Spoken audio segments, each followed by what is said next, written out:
ದರ್ಶನ್ ಜೊತೆಗೆ ಸಿನಿಮಾ ಮಾಡಿಯೇ ಮಾಡ್ತೀನಿ ನಿರ್ದೇಶಕ ಜೋಗಿ ಪ್ರೇಮ್ ಈ ಹೇಳಿಕೆಯನ್ನ ಕೊಟ್ಟಿರುವಂಥದ್ದು. ದರ್ಶನ್ ಆರಾಮಾಗಿ ಇದ್ದಿದ್ರೆ ಈಗಲೇ ಕರೀತಾ ಇದ್ದೆ. ದರ್ಶನ್ ಸದ್ಯ ಬೆನ್ನು ನೋವಿಗೆ ಚಿಕಿತ್ಸೆ ತಗೋತಾ ಇದ್ದಾರೆ.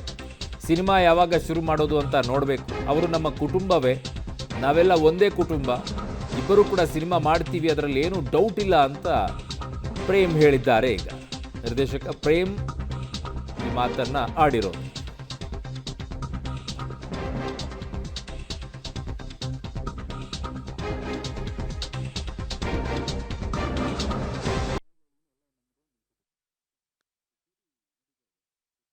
ನಡೀತಾ ಇದೆ. ಸೊ ಆದ್ಮೇಲೆ ಕೆಡಿಎಲ್ ಆದ್ಮೇಲೆ ಖಂಡಿತವಾಗ್ಲೂ ಮಾಡ್ತೀವಿ ಗುರು, ಅದೇನು ಏನಿಲ್ಲ.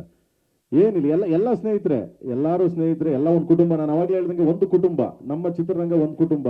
ಇವಾಗ ದರ್ಶನ್ ಅವರು ಆರಾಮಾಗಿ ಆರೋಗ್ಯವಾಗಿದ್ದರೆ ನಾನೇ ಕರೀತಾ ಇದ್ದೆ ಅವ್ರನ್ನ, ಬಾ ಮಗನೇ ಇಲ್ಲೇ ಬಾ ಬ್ರದರ್ ಅಂದ್ಬಿಟ್ಟು ನಾನೇ ಕರಿತಿದ್ದೆ. ಫಸ್ಟ್ ಸಾಂಗ್ ರಿಲೀಸ್ ಮಾಡೋಕೆ ಅವ್ರನ್ನ ಕರಿತಿದ್ದೆ ನಾನು, ತೊಂದರೆ ಏನಿರಲಿಲ್ಲ. ಬಟ್ ಸ್ವಲ್ಪ ಹೆಲ್ತ್ ಸ್ವಲ್ಪ ಇದಿರೋದ್ರಿಂದ, ಬೆನ್ನು ಇದಿರೋದ್ರಿಂದ ಏನು ಇದಾಗಲ್ಲ. ನೆಕ್ಸ್ಟ್ ಕರಿತೀನಿ ಖಂಡಿತವಾಗ್ಲು. ಯಾಕಂದ್ರೆ ಎಲ್ಲರೂ ಅಷ್ಟೇ, ನಾನಾಗ್ಲಿ ಮೇಡಮ್ಗೆ ಎಲ್ಲರಿಗೂ, ಧ್ರುವನ್ಗಾಗ್ಲಿ ಎಲ್ಲ ವಿಷಯದಲ್ಲೂ ಸಪೋರ್ಟ್ ಮಾಡ್ತಾರೆ ಎಲ್ಲರೂ. ಏನು ತೊಂದರೆ ಏನಿಲ್ಲ, ತಪ್ಪೇನಿಲ್ಲ.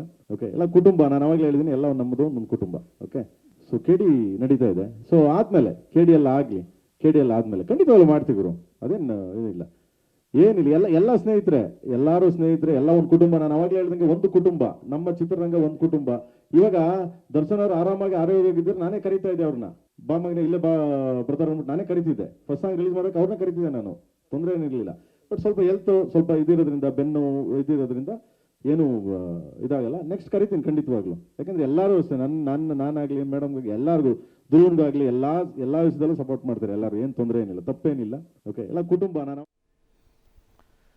ಅದು ಜೋಗಿ ಅವರು ಹೇಳ್ತಾ ಇದ್ದಿದ್ದು, ಮುಂದೆ ಅವ್ರು ಹುಷಾರಾದ್ಮೇಲೆ ಅವ್ರ ಜೊತೆಗೆ ಒಂದು ಮೂವಿ ಮಾಡ್ತೀವಿ. ಸದ್ಯಕ್ಕೆ ನಾವೆಲ್ಲ ಒಂದೇ ಕುಟುಂಬದವರಲ್ಲ, ಚಿತ್ರರಂಗದವರು. ಹಾಗಾಗಿ ಈಗೇನು ಅವ್ರು ಚಿಕಿತ್ಸೆ ಪಡ್ಕೊಳ್ತಾ ಇದ್ದಾರೆ, ಚಿಕಿತ್ಸೆ ಪಡ್ಕೊಳ್ಳಿ, ಆಮೇಲೆ ನೋಡೋಣ ಅಂದಿದ್ದಾರೆ.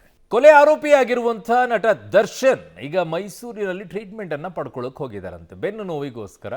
ಸೊ ಅವರು BGS ಆಸ್ಪತ್ರೆಯಲ್ಲೂ ಇದ್ದಾಗ ಟ್ರೀಟ್ಮೆಂಟ್ ಪಡ್ಕೊಳ್ಳಿಲ್ವ, ಏನು ಮಾಡಿದ್ರಲ್ಲಿ, ಸೂಟ್ನಲ್ಲಿದ್ದು. ಸೊ ಕೊಲೆ ಆರೋಪಿ ನಟ ದರ್ಶನ್ಗೆ ಬೆನ್ನು ನೋವು. ಮೈಸೂರಿನ ಕಾಮಾಕ್ಷಿ ಆಸ್ಪತ್ರೆಯಲ್ಲಿ ಆರೋಗ್ಯ ತಪಾಸಣೆಯನ್ನು ಮಾಡಿಸಿಕೊಂಡಿದ್ದಾರೆ.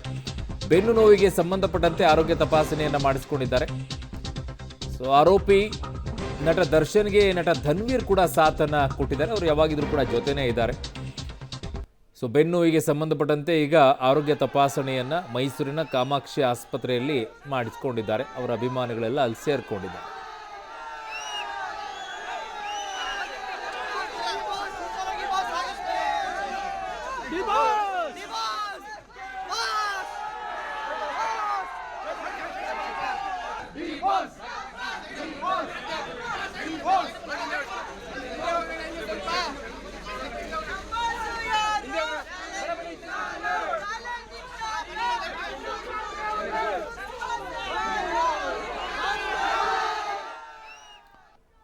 ಸೊ ಅಭಿಮಾನಿಗಳು ಕಲೆಗೆ ಅಭಿಮಾನಿಯಾಗಿರಬೇಕು. ಆದರೆ ಈಗ ಅವ್ರ ಮೇಲಿರುವಂಥ ಆರೋಪ ಕೊಲೆಯ ಆರೋಪ. ಕಲೆಗೆ ಬೆಲೆ ಕೊಡಿ, ಕಲೆಗೆ ಬೆಲೆ ಕೊಡಬೇಕು. ಈಗ ಅಲ್ಲಿ ಬಂದಿದ್ದಾರೆ, ಬಿಡಿ ಅವ್ರ ಪ್ರೈವೇಸಿ, ಅವ್ರ ಅನಾರೋಗ್ಯದಿಂದ ಬಂದಿದ್ದಾರೆ, ಹೆಲ್ತ್ ಚೆಕಪ್ಪಿಗೆ ಬಂದಿದ್ದಾರೆ, ಅಲ್ಲೂ ಹೋಗಿ ನಿಂಗೆ ನಿಂತ್ಕೊಂಡ್ರೆ ಏನು ಮಾಡಬೇಕು? ಅವರು ಚಿಕಿತ್ಸೆ ಪಡ್ಕೊಳ್ಬೇಕಾ ಬೇಡವಾ ಅಂತ ಹೇಳಿ. ಈಗ ಬೆನ್ನು ಈಗಂತಲೇ ಆಸ್ಪತ್ರೆಗೆ ಹೋಗಿದ್ದಾರೆ ಅವರು, ಮೈಸೂರಿನ ಕಾಮಾಕ್ಷಿ ಆಸ್ಪತ್ರೆಯಲ್ಲಿ ಆರೋಗ್ಯ ತಪಾಸಣೆ ಮಾಡಿಸ್ಕೊಂಡು ಬಂದಿದ್ದಾರೆ. ಎಲ್ಲೆಲ್ಲಿ ಚಿಕಿತ್ಸೆ ತೊಗೊಳ್ತಾರೋ, ಬಳ್ಳಾರಿಯಲ್ಲಿ ಚಿಕಿತ್ಸೆ ತೊಗೊಂಡ್ರು, ಅದಾದ ನಂತರ BGS ಆಸ್ಪತ್ರೆಗೆ ಬಂದರು, 1.5-2 ತಿಂಗಳು ಟ್ರೀಟ್ಮೆಂಟನ್ನು ಪಡ್ಕೊಂಡ್ರು, ಅಲ್ಲೂ ಆಗಲಿಲ್ಲ. ಈಗ ಮತ್ತೆ ಮೈಸೂರಿಗೆ ಹೋಗಿದ್ದಾರೆ, ಮೈಸೂರಿನ ಕಾಮಾಕ್ಷಿ ಆಸ್ಪತ್ರೆಯಲ್ಲಿ ಹೋಗಿದ್ದಾರೆ. ಅಂದರೂ ನಡೆಯೋಕ್ಕೂ ಆಗ್ತಿಲ್ಲ ಅವ್ರಿಗಿನ್ನು, ಕುಂಟ್ತಾ ನಡೀತಾ ಇದ್ದಾರೆ. ಏನು ಅರ್ಥ ಆಗ್ತಿಲ್ಲ ಇದೊಂದು ರೀತಿಯಾಗಿ. ಅವರ ಕಲೆಯನ್ನು ಮೆಚ್ಚಬೇಕು, ಅದ್ಭುತವಾದಂಥ ಕಲೆ ಅವರದ್ದು.